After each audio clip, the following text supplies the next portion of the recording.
নমস্কার বন্ধুরা, সুপ্রিয়া কিচেনে আবার আপনাদের সবাইকে স্বাগত জানাই। বন্ধুরা দেখুন, আজকে তেল পটকা মাছের কাঁটা মাছ নিয়েছি, আর এখানে দেখুন শীতের সবজি নিয়েছি।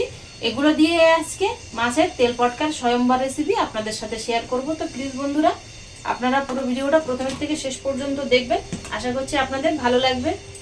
আর এই 2-3 দিন আমার ভিডিও আসেনি, একটা কারণ আছে তার জন্য, তো আমি সেটা পরে বলছি। তার আগে রেসিপিটা শুরু করে দেই। তেল পটকার মধ্যে প্রথমে আগে লবণ, হলুদ আর একটু কাঁচা সরষের তেল মাখিয়ে নেব। লবণ, হলুদ গুঁড়ো, অল্প পরিমাণে কাঁচা সরষের তেল ভালো করে মাখিয়ে নেব। হিটার ধরিয়ে কড়া বসিয়ে দিয়েছি, গরম হয়ে গেছে। তেল দিয়ে দেবো। তো আমার কাছে সরষের তেল অল্প সামান্য ছিল, তাই আমি সরষের তেল দিয়ে রান্না করছি না, সাদা তেল দিয়ে রান্না করছি। তবে আপনারা এই রান্নাটা সরষের তেল দিয়ে করার চেষ্টা করবেন, খুব ভালো হবে। গরম তেলে দিয়ে দেবো।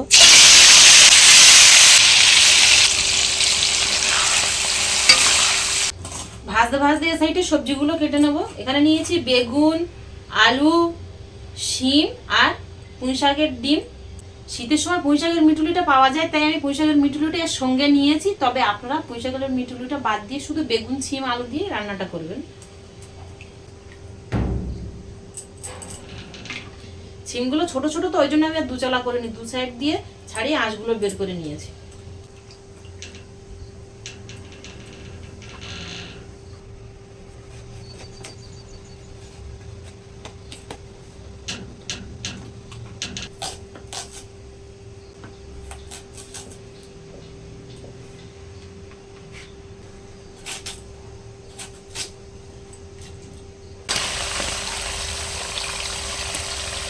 তেল পটকাগুলো ভেজে নিয়েছি, তুলে নেব। মাছ ভাজা তেলের মধ্যে সবজিগুলো দিয়ে একে একে ভেজে তুলে নেব।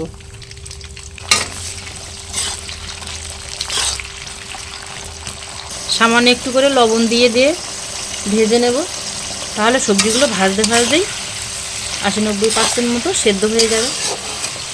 এ সাইডে আলাদা পাত্রে হলুদ গুঁড়ো, ধনের গুঁড়ো, লাল লঙ্কার গুঁড়ো, সামান্য একটু জল দিয়ে গুলে নেব মশলাটা।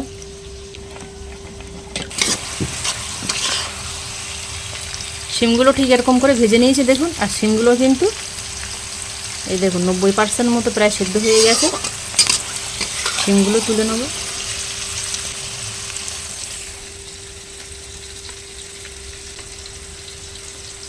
বেগুন দিয়ে দেবো, আলু দিয়ে দেবো। আলুগুলো 50%-এর মতো প্রায় ভাজা হয়ে গেছে।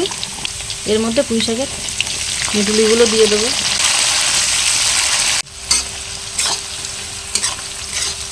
আলু আর পুঁই শাকের মিটুলিটা কিন্তু খুব ভালো করে ভেজে নিয়েছি এরকম করে।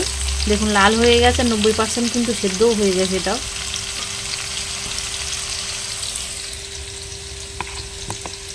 এই তেলের মধ্যেই দিয়ে দেবো 5 ফোড়ন, পেঁয়াজ কুচি। পেঁয়াজটা ঠিক এরকম ব্রাউন কালার করে ভেজে নেওয়ার পরে মিশিয়ে রাখা মশলাটা দিয়ে দেবো। লবণ, সামান্য পরিমাণে চিনি, ভেজে রাখা সবজিগুলো দিয়ে দেবো।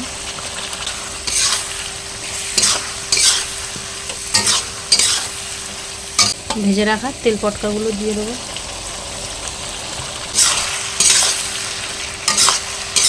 1-2 মিনিট একটু কষিয়ে নেবো মশলার সাথে।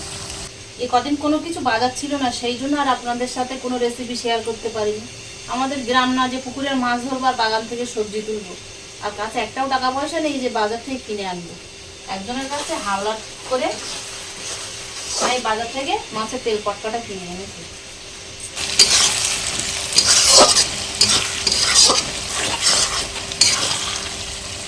দু মিনিট কষিয়ে নিয়েছি, কিন্তু সামান্য পরিমাণে একটু জল দিয়ে দেবো।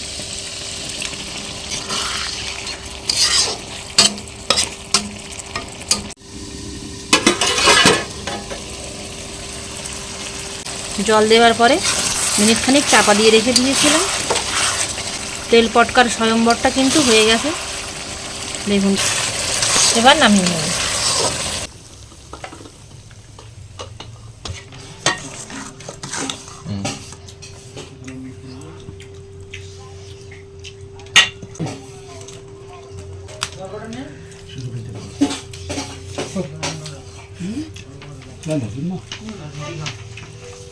এই দিয়ে এক থালা ভাত হওয়াই যাবে। ভালো সুন্দর হয়েছে? হয়েছে, সুন্দর হয়েছে। তেল পটকা বলো, বুঝতে পারছো কি ওটা? শিম, বেগুন, মাছের তেল।